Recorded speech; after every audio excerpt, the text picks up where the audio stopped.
So when I taste food, whenever I taste food, I can hear music. And, food is usually more delicious because my music and food intermingle in my senses. So, example is if you take cardamom as a spice, cardamom is something that I would associate with early morning. It freshens the mind, and so I would sing a raga called Hamsadvani, and I would compose. So if I ate a piece of cardamom, immediately my mind would be composing or singing Sarigapanisa.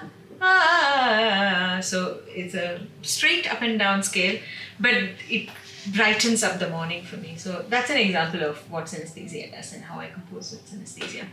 And today I brought with me my favorite tea. So it's black tea.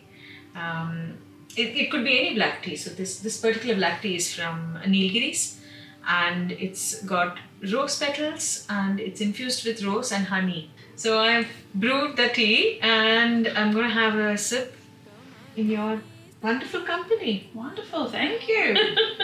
So that's the background to... I want to ask you, Yes. do you ever, Yes. in your highly rebellious moments, Yes.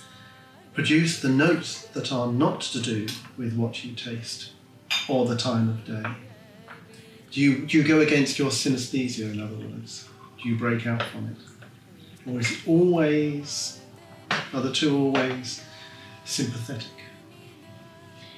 So, to answer that question, there are 72 major raga systems in the South Indian classical world. And each of these have many subsections, permutations and combinations. So, if there is a brief that requires me to do something that is maybe acting against synesthesia, I would still have something really close to choose from. So I would not have to meander far away. I could still choose something that's not too far away and still satisfy some bits of my synesthesia. But if the brief asks for me to not be in that zone, then I'll probably not be. It's the best way of putting it. And if you're listening to like a completely different genre of music, does that trigger your senses in a different way?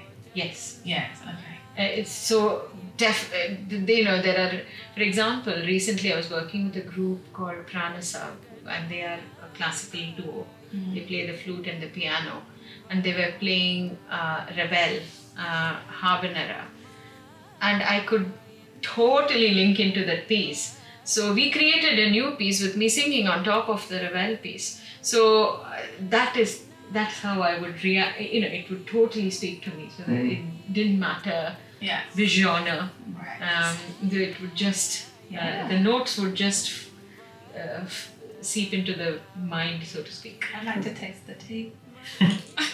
There you go. How rude! I'm just How waiting rude. for the tea. Thank you. Thank you. Is there a ritual here? Well, no, I mean, Sniff and so, sip? yeah, or- for example, if I were in a completely new composition zone, I would smell my tea and I would be totally drawn into the